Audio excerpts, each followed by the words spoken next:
Qual conceito que comumente nós temos de pecado? Quando se fala de pecado, normalmente nós definimos como práticas, delitos cometidos. E, na verdade, nós vamos observar que dentro, na humanidade, ela pode ser caracterizada por dois tipos de comportamento. Nós temos a definição de pecado, e a lei da primeira menção. Quando nós queremos definir alguma coisa, nós precisamos ver onde aparece pela primeira vez. E a definição de pecado é a desobediência. Foi o único ato cometido, o único delito cometido por Adão foi a desobediência. Então, o pecado é uma desobediência a Deus. Os delitos ficam por conta do pecador, ou não. Mas podemos dividir então a humanidade, e ela está caracterizada por dois tipos de comportamento. Eu já citei uma vez aqui, e volto a falar, que toda heresia, você sabe o que é heresia? A palavra heresia é ensinamento falso. Todo ensinamento falso tem origem em noções incompletas e deficientes sobre o pecado. Quando você não sabe o que é pecado, aí se cria uma série de conceitos. Então nós precisamos ter bem assim definido no nosso coração o que é pecado, para não confundirmos com pecados. Eu tenho dito que ninguém vai para o inferno por cometer pecados, porque nós já nascemos condenados por causa do pecado que nós herdamos dos nossos pais, de Adão. Então, nós podemos dividir, então, ou caracterizar a humanidade dois tipos de comportamento. Pecadores óbvios, pecadores evidentes e pecadores ocultos.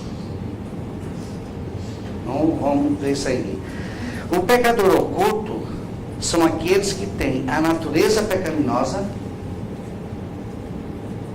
herda o pecado, mas em certa medida se ocultam por trás de uma cortina religiosa. O oculto é aquele que nasceu com o pecado, mas oculta o pecado através de práticas religiosas. Vamos ver um texto? Mateus 23, 27. Vamos devagarzinho, como comendo mingau pelas beiradas. Isso aqui é muito importante, a gente ter essa definição mesmo de que é pecado, ou pecadores óbvios e pecadores ocultos. Grave bem isso, porque aí facilita o entendimento. Os pecadores ocultos, então, ele oculta, ele tem o pecado. Ele nasce com a natureza pecaminosa, correto? Mas ele esconde a natureza pecaminosa com práticas religiosas externas. E aí, Mateus 23, 27, ai de vós, escribas e fariseus, porque hipócritas. A hipocrisia, máscara, o Richard Foster disse o seguinte: tem muita gente, se tirar a máscara, fica sem rosto. Porque ele mascarou tanto a vida dele, que ele fica sem identidade. Precisamos ter cuidado com isso, porque nós podemos nos tornar personagens chamados cristãos. Nós criamos uma máscara religiosa, e atrás dessa máscara religiosa, atrás desta bondade, atrás daquela gentileza, daquela educação, esconde-se o pecado. Porque o pecado todos nós herdamos. Ai de vós, escribas e fariseus. Vamos traduzir a nossa linguagem hoje. Escriba, pastores, líderes religiosos. Fariseus, os membros comuns. Hipócritas, porque sois semelhantes aos sepulcros caiados,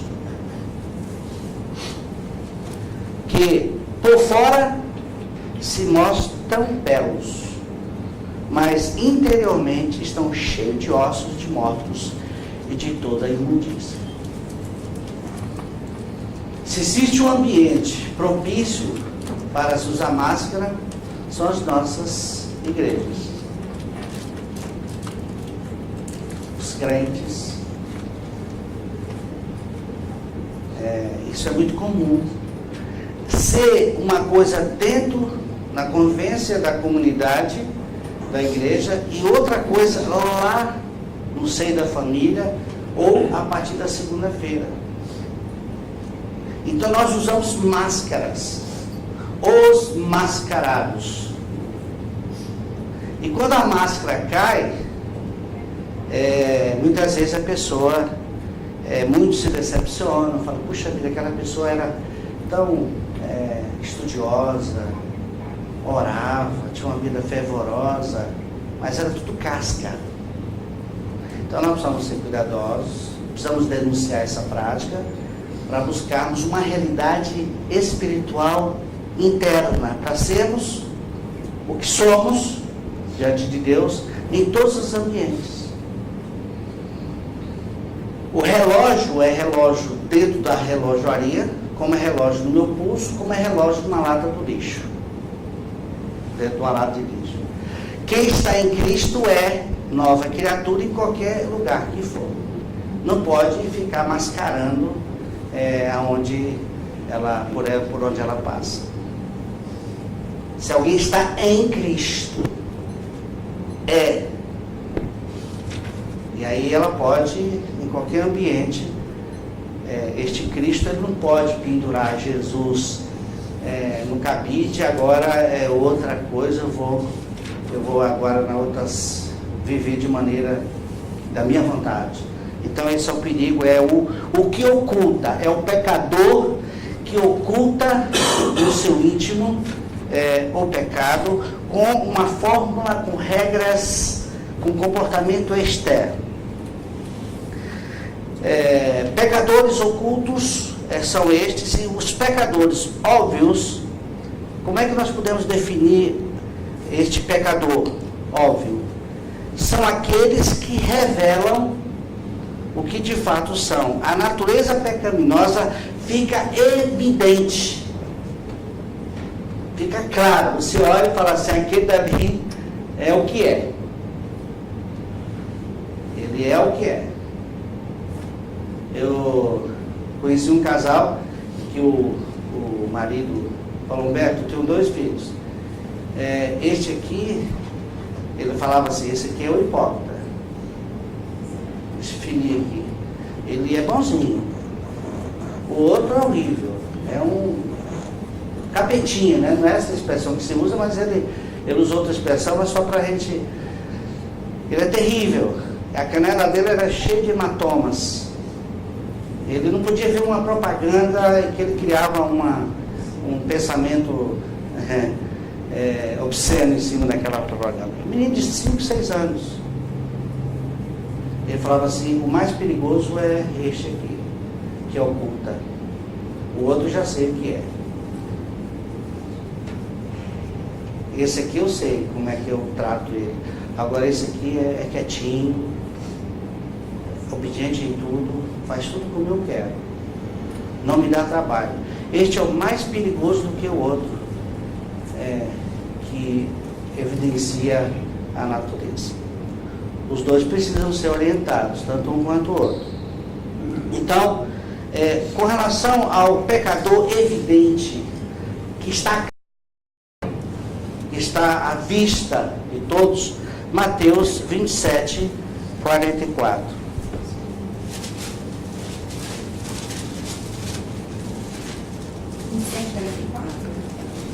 Mateus 27, 44?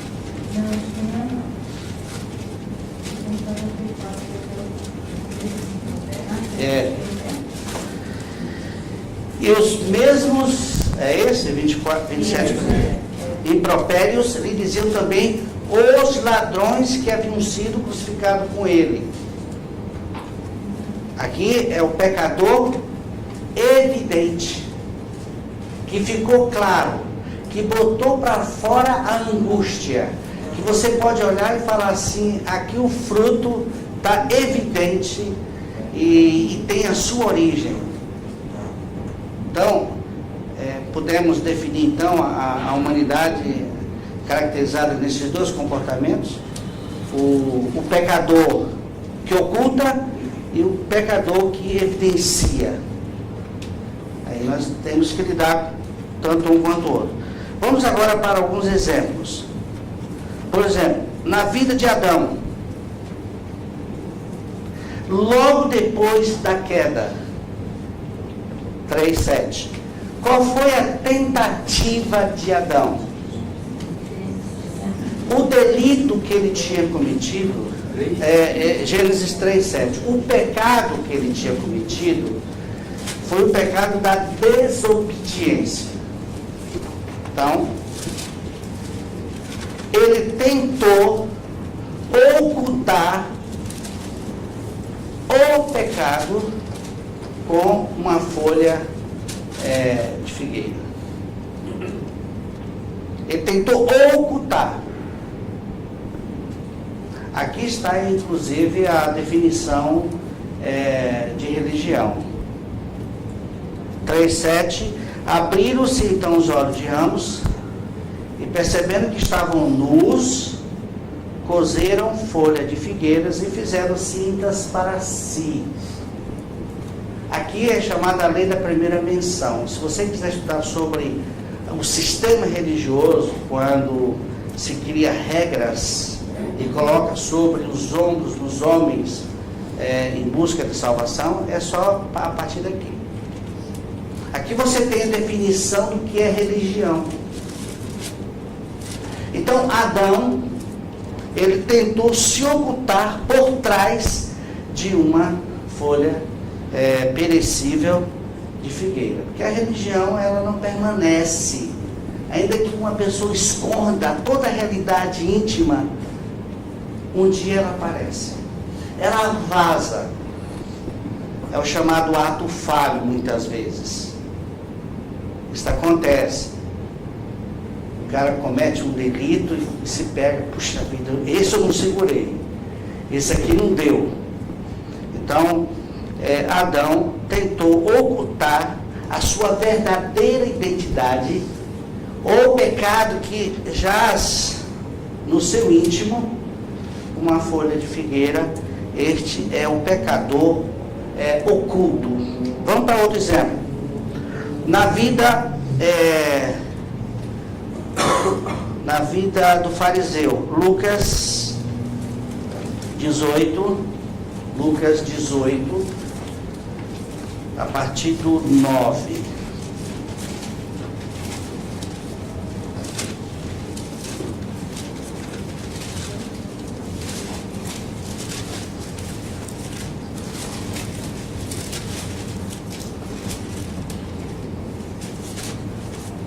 Todos acharam? Então, aqui está evidente uma coisa. Olha. Propôs também esta parábola alguns que confiavam em si mesmos. a autossuficiência. E normalmente quem confia em si despreza os outros, por se considerarem justos e desprezavam os outros. Olha como eu sou bom. É uma das características do sujeito que confia em si, é desprezar o outro. 2 homens subiram ao templo. Veja que o ambiente é propício. É um ambiente sagrado. Subiram para o templo, para uma igreja. Então tem uma conotação de sagrado. Correto? Quando você vê uma pessoa saindo de uma determinada igreja, o que vem na sua mente? Aquela pessoa tem aí um amor por Deus, ele ama a Deus. Olha de onde ele saiu. Então, cuidado. O fato de alguém estar dentro de um templo físico não significa que o templo, dentro desse templo que hoje somos nós, habita uma realidade que é Cristo. Bem, foram orar. Então tem aí uma coisa que acrescenta. No templo, foram orar, falar com Deus. Também é um aspecto interessante na vida das pessoas. Um fariseu e o outro publicano. O fariseu engloba todo o sistema, toda gente de igrejas. E o publicano era ninguém. Funcionário público. Publicano. Ele era um funcionário público. Qual é o conceito que você tem hoje de funcionário público, né? Péssimo. Ele é um publicano. Os dois. O fariseu, posto em pé, orava de si para si mesmo desta forma: ó Deus, graça te dou, porque não sou como os demais homens, roubadores, injustos e adúlteros, nem ainda como este publicano. Já desprezou o outro. Não tem nada a ver com esse cara que está do meu lado aqui. Jejum 2 vezes, na lei mandava uma. Ele queria garantir, de repente Deus esquece de um outro aí, e aí fica feio, né? E dou dízimo tudo quanto ganha. Então, ele ocultou a sua verdadeira identidade, ele ocultou o pecado atrás de toda essa prática. Olha o perigo aqui. Já o outro é o pecador óbvio, evidente, claro. Tem misericórdia de mim, que sou, eu sou, não é que eu faço e deixo de fazer, eu sou o pecador. Então, este desceu justificado, o outro não. Então, este é o grande perigo que o ser humano passa, se ele não for cuidadoso com relação a isso. Então, o primeiro exemplo foi Adão, tentou ocultar o pecado com uma folha de figueira. O fariseu tentou ocultar o pecado com essa prática religiosa do não fazer, do comportamento externo. Ninguém pode ver em mim nenhuma falha. Então, esse é o fariseu. Vamos outro agora na vida, Filipenses 3. Filipenses 3, versículo a partir do 4.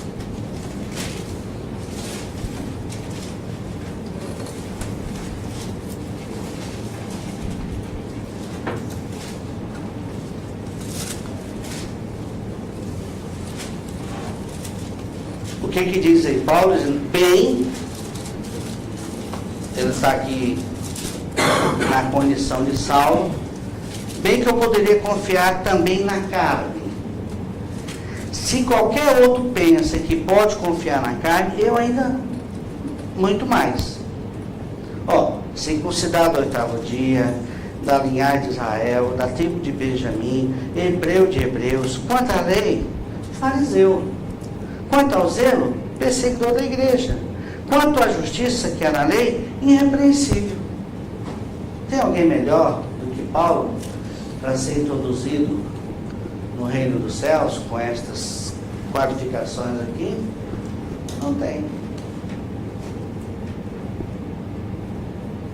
A ficha dele era limpa. É a ficha limpa. Pode ser candidato.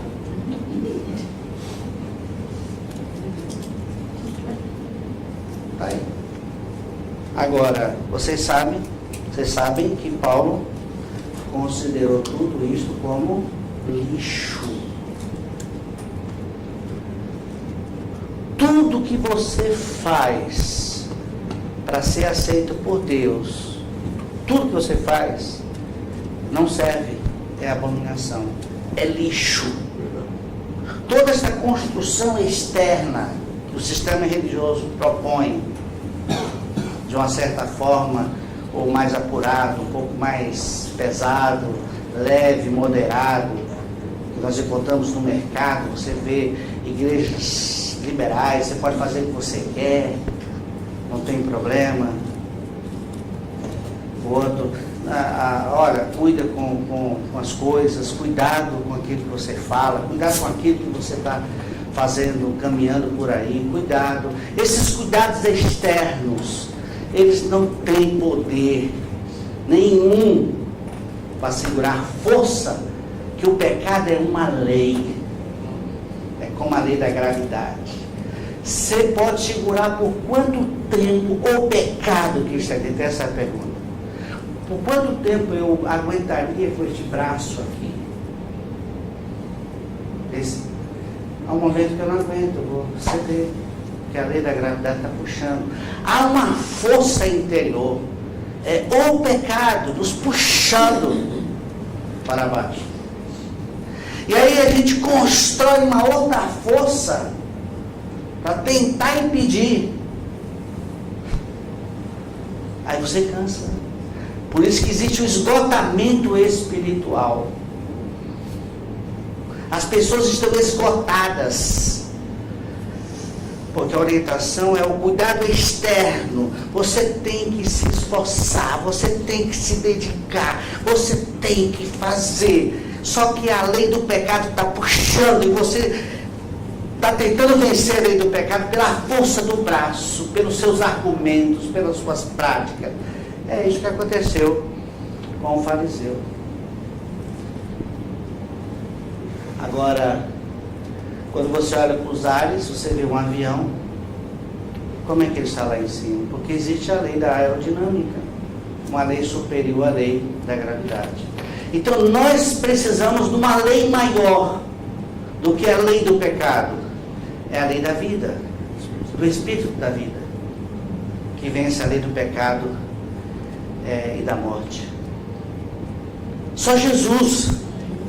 Amém. Nenhum sistema, seja o mais refinado, pode segurar esta lei que está puxando, que nos puxa. Cuidado com regras. Cuidado com regras. Eles podem ajudar externamente. Paulo não diz isso? Vamos dar uma olhadinha em Colossenses. Colossenses, capítulo 2.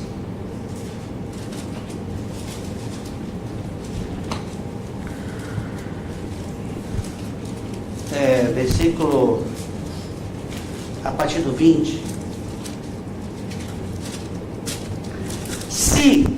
Se condicional morrerdes com Cristo para os rudimentos do mundo, porque como se vivesseis no mundo, vos sujeitais a ordenanças, não manuseis isto, não proves aquilo, não toques aquilo outro, segundo os preceitos e doutrina dos homens. Isso já existia lá no início, primeiro século. Paulo está falando isso aqui provavelmente entre o ano 50 ao ano 60. Já existia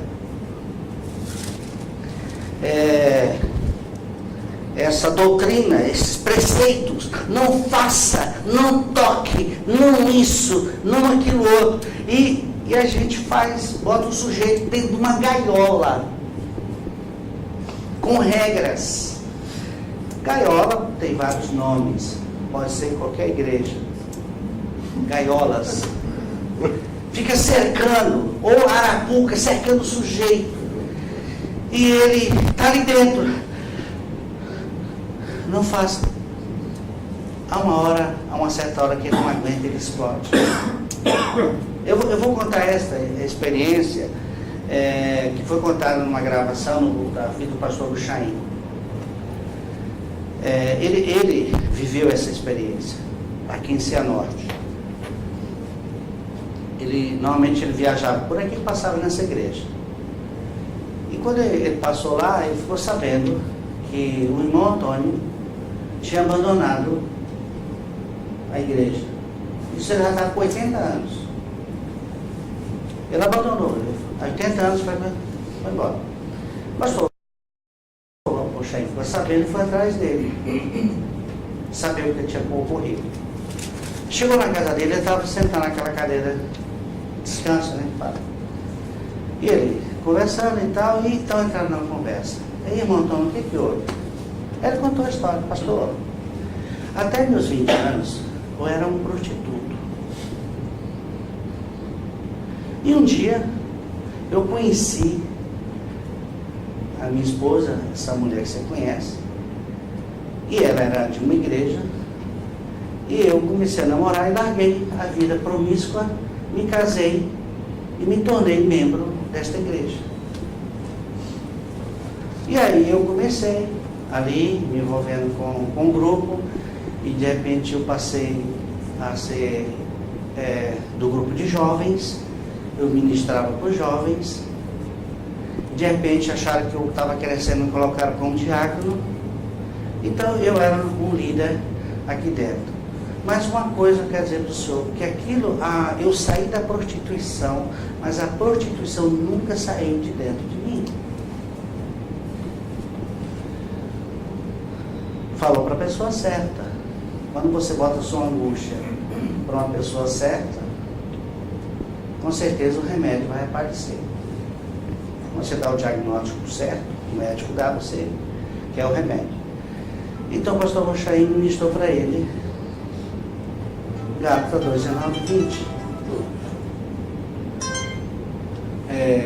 O pastor Rochaim administrou para ele Gálatas 2, 19, 20.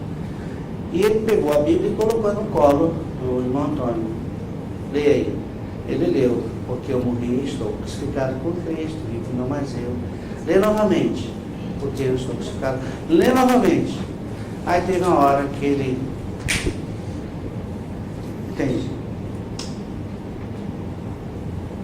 Entendi. Pastor, tá bom. Ali houve uma iluminação interior da morte dele com Cristo. É uma coisa de dentro para fora.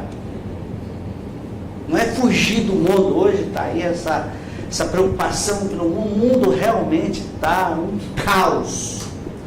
Está um caos. Não sei se vocês estão vendo que nós estamos no último segundo deste mundo. Não pense que nós não estamos em cima do momento onde Jesus vai voltar. Então, esse homem ganhou uma experiência com Cristo e voltou para a igreja. Viveu mais 3 anos. Aí perguntavam para ele, para os jovens, quem é o irmão Antônio? Ele disse assim, antes dos 80 ou depois dos 80? Porque antes dos 80 era uma praga. Era fiscal, ficava aqui na porta da igreja e exigindo, e etc. Um legalista chato, porque quando a pessoa não tem Cristo, tem religião, é uma pessoa chata, que cobra, que acusa. Agora, depois dos 80, é uma alegria conviver com ele. Está gravado, deve estar em uma fita aí. Não é? Eu sei que há uma preocupação pelo que está acontecendo no mundo. Você tem que ter cuidado com seus filhos, mas cuidado também para não colocar uma cerca, que vai chegar um momento que ele vai pular. E aí? eu levei meus filhos para a igreja. Levei para a igreja. E para Cristo. Ensina a criança o caminho. Ensinar a Cristo. Isso é função dos pais. Verdade. Isso é função dos pais. Eu estou vendo muitas desculpas por aí. Tipo, eu preciso levar meu filho para a igreja porque lá ele recebe educação. Cuidado! Que tipo de educação está sendo dada? Se for Jesus, está ótimo. Se não for, vai prejudicar. Porque se for por regras, mandamento por mandamento, preceito por preceito, isso eu estou falando de um texto que está lá em Isaías 28:13, que bota tanto peso externo, que a pessoa não suporta e cai. Este movimento do cair para trás é bíblico. Está em 28:13. Por que é bíblico, né? Porque está na Bíblia. Mas não é necessariamente promovido por Deus. Há muita coisa que está registrada na palavra de Deus, mas não é porque Deus falou, Deus mandou.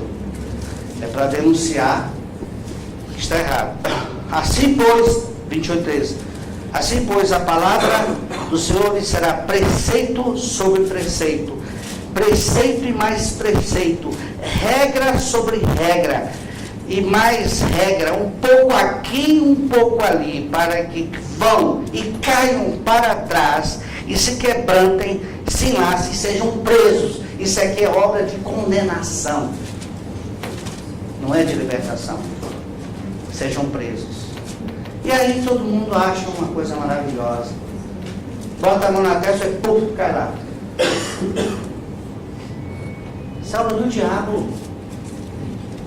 Há um mover do espírito maligno no meio dos cristãos. Até no avivamento dos pais de Gales, tinha um avivamento real, o diabo inventou um avivamento e colocou lá muito parecido. Porque quando o sujeito quer disfarçar, ele disfarça, porque a arte mais bela, isso está no protocolo saducião, a arte mais bela do ser humano é saber disfarçar-se. Se existe um ser que disfarça, somos nós.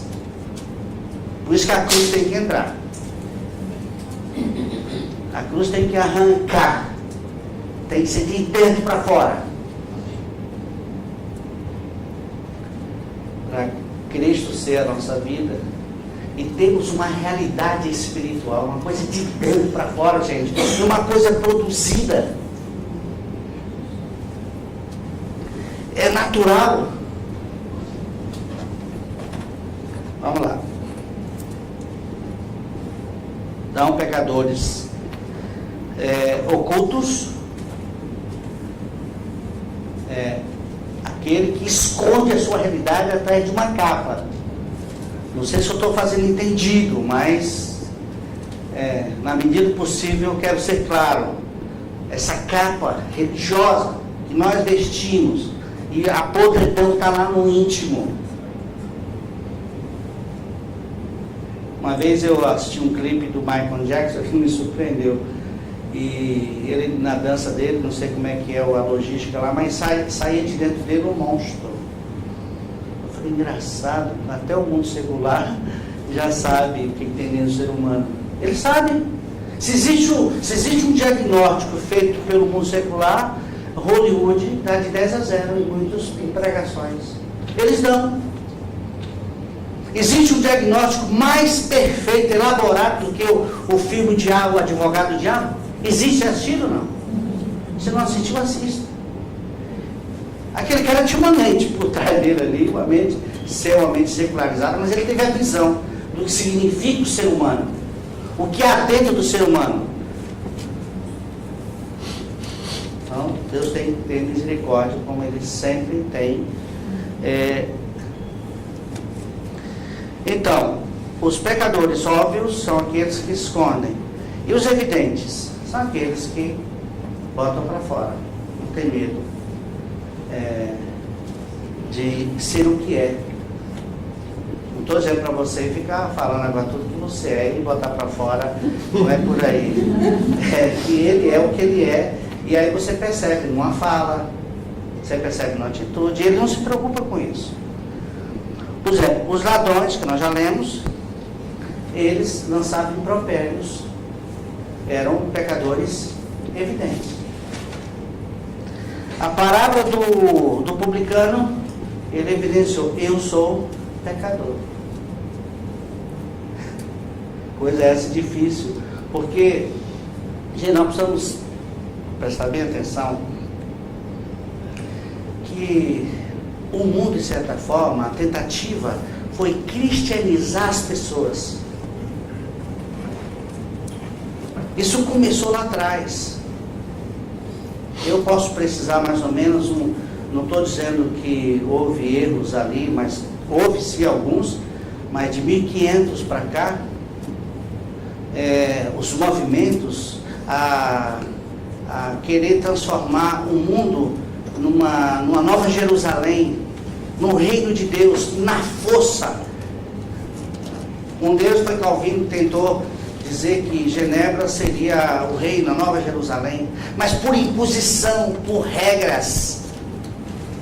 Então nós cristianizamos isso, essa herança passou por todas e está existindo. As pessoas estão cristianizadas, elas têm uma linguagem cristã, mas não tem realidade viva, não tem a vida de ressurreição que brota como uma planta que sai dentre uma construção, entre concretos, que você olha assim, de onde essa planta, como é que ela saiu aqui? Uma vida, porque a vida brota, arrebenta.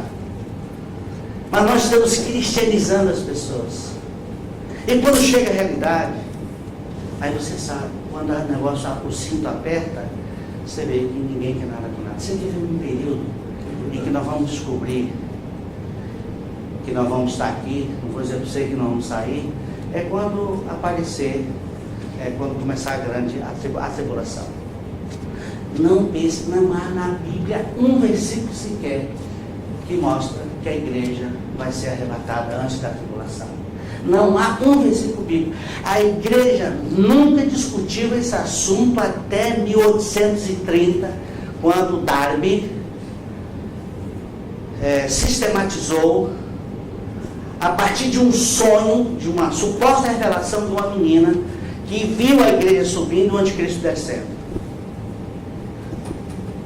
Isso alastrou, isso passou saiu da Inglaterra, foi para a Nova Inglaterra, para os Estados Unidos, e veio para nós isso. Essa é uma ideia errônea.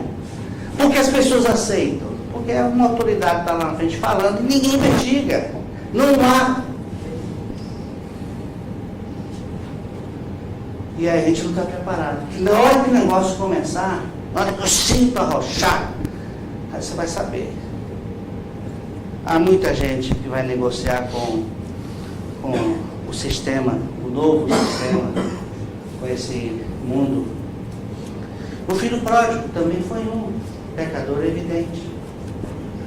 Pai, dá-me que eu quero sair, não estou aguentando mais esse relacionamento aqui. Ele evidenciou, botou para fora a angústia. E o outro?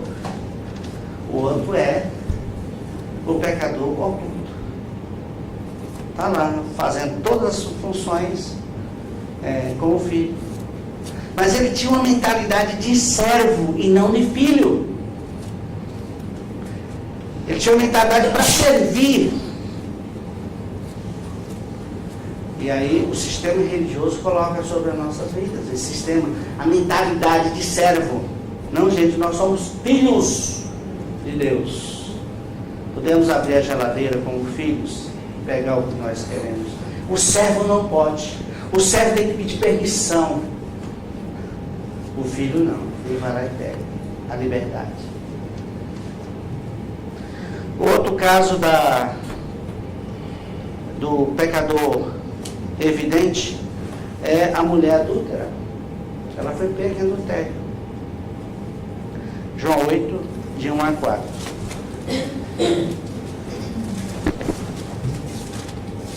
João 8, de 1 a 4.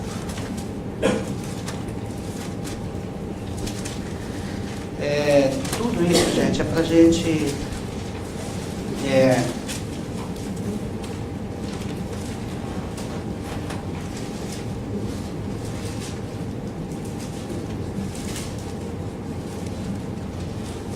no 8, vamos ver o 3. Os escribas, novamente, aqui, aliás, não é só usa uma capa, mas existe um grupo que acusa e que condena.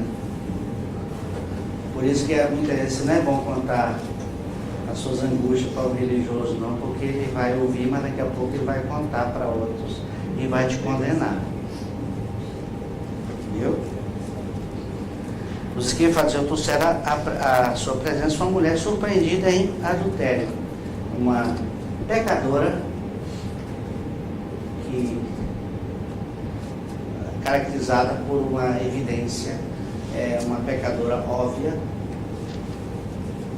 e que aí foi pego com um fruto chamado adultério.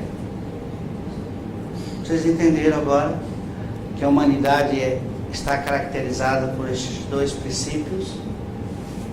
O pecado é um só, mas aqueles que elaboram um sistema externo esconde o monstro que está aí dentro, e muitas vezes quando rompe com este monstro, aí cria-se um pânico no meio. Puxa vida, ele era uma pessoa maravilhosa, era uma pessoa que lia a Bíblia, que até pregava, que eu até tinha em autoestima, sei lá. E agora, olha a decepção. Então nós temos que ter cuidado com os pecadores ocultos. Os evidentes também, mas fica mais fácil lidar. Como uma pessoa chegou e me procurou lá atrás e disse: Humberto, eu quero fazer parte desta reunião, mas eu gostaria de abrir e falar para você o que eu sou. Você não olhar para mim com a carinha que eu sou um cara, né, que você imagina, mas eu conto para você o que eu sou. Daí é bom lidar com o diagnóstico, né? Porque com gente que disfarça. Então, por isso, querido, a gente... E daí? Como é que eu vou sair dessa situação? Eu vou encerrar. A diferença do pecador óbvio para o pecador oculto é que aqueles que escondem o óbvio, o oculto é o que esconde o que tem por dentro.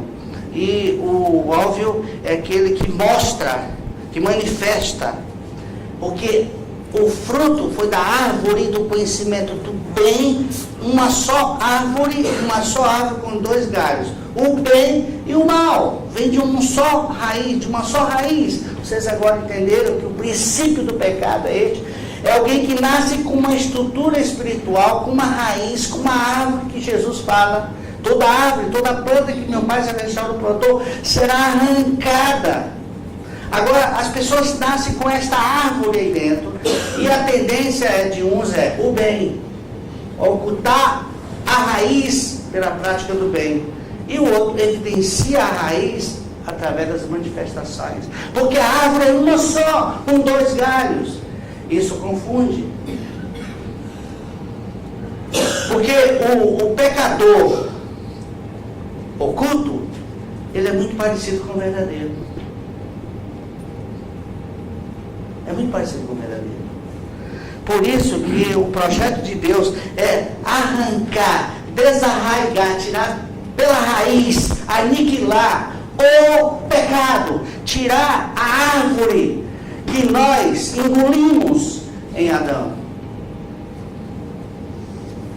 Como se livrar então da hipocrisia? Aí é pela cruz. O fato é que vem de uma só árvore, tanto o pecador óbvio como o pecador oculto. É de uma só planta. E aí Jesus disse assim, vamos lá para Mateus. Nós já vamos encerrar por causa do horário, mas a gente vai continuar. Mateus 15, 13. Deus não vai fazer podagem. Entendeu, Bruno? Ou Luiz? Chama de Bruno, é Luiz. Deus não faz podagem. Quando você quer fazer uma podagem, você chama um jardineiro. Aí ele vai no seu quintal e poda as árvores. Mas com certeza o broto vai surgir, porque é isso que você quer, com mais vigor, com mais vida. Então, muitas vezes, o velho homem é podado, mas de repente ele brota com uma força que você fica surpreso, surpreendido, com a manifestação tão vigorosa do velho homem, porque foi feita uma podagem. E eu volto a dizer para vocês que se existe um sistema que sabe podar, é um sistema religioso. É a religião que poda, que trabalha, que até embeleza por fora as plantas, é o jardineiro. Mas Deus, Ele não é jardineiro. Ele, como meu pai é o agricultor, Ele sabe de onde vem todo o mal. Quando disseram assim, muitos creram em meu nome, aí, muitos, está lá em João, aí Jesus disse assim, eu não confio nessa turma, porque eu sei o que há lá dentro, porque vocês veem o externo, eu vejo o coração. Eu já emendei com o texto que estava em Samuel. Deus vê o nosso coração, gente. Não adianta disfarçar. É o íntimo, é o que está lá dentro. A autora diz o seguinte: você quer conhecer um verdadeiro cristão? Observe o comportamento dele quando ele está a sós. Quando ele está entre o grupo, há um disfarce. Mas quando ele está a sós. Então, ele, porém, respondeu: toda planta que meu Pai Celestial não plantou será arrancada. Qual foi a planta que Deus não plantou? Foi o pecado em Adão, a desobediência. Então Deus, o propósito dele é arrancar, desarraigar, tirar pela raiz o pecado, a planta. E ele fez isso naquela cruz. A morte dele é minha, é sua, é nossa. Não sai daqui dizendo assim: quem sabe um dia eu serei crucificado. Não, você já foi. O machado está posto a raiz. O machado está posto a raiz. E não tem outro machado a não ser a cruz. Você quer se livrar de você mesmo? Morra. Você quer fugir de toda hipocrisia? Tem que morrer. Tem que morrer, porque você pode viver até bem como hipócrita aqui na terra, depois de morrer e vai para onde? Vai para o inferno? Que bom, né?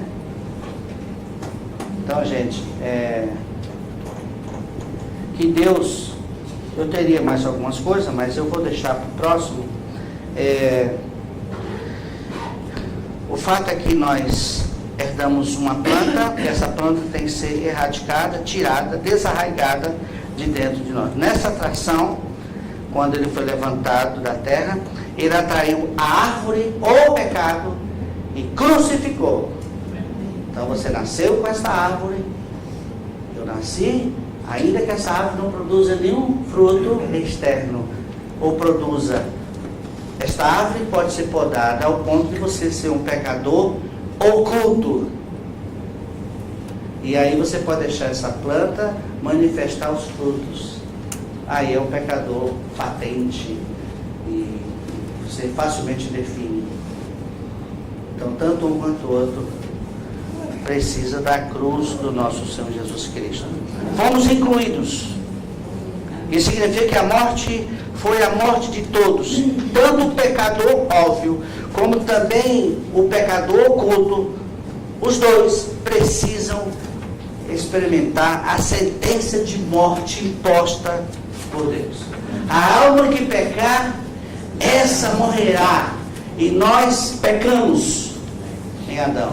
Nós somos pecadores, porque nós nascemos com a natureza pecaminosa. E esta natureza foi crucificada no corpo do Senhor Jesus Cristo. E é uma exigência divina que o pecador morra. Não há solução para você. Nem para mim, nem para ninguém. Amém. Fora da morte com Cristo. Vamos orar? Pai, graças te damos. E te pedimos para que o Espírito Santo ministre, continue ministrando no coração de cada um de nós. A verdade que é que nós morremos no corpo do teu Filho, lá naquela cruz. E essa morte foi para nos livrar de nós mesmos. Para que, Pai, não corramos o risco de vivermos a hipocrisia religiosa. Livra-nos de nós mesmos. Livra-nos da religião. Livra-nos do sistema hipócrita. E que sejamos verdadeiros, transparentes e semelhantes com Jesus Cristo. É no nome dele que oramos. Amém.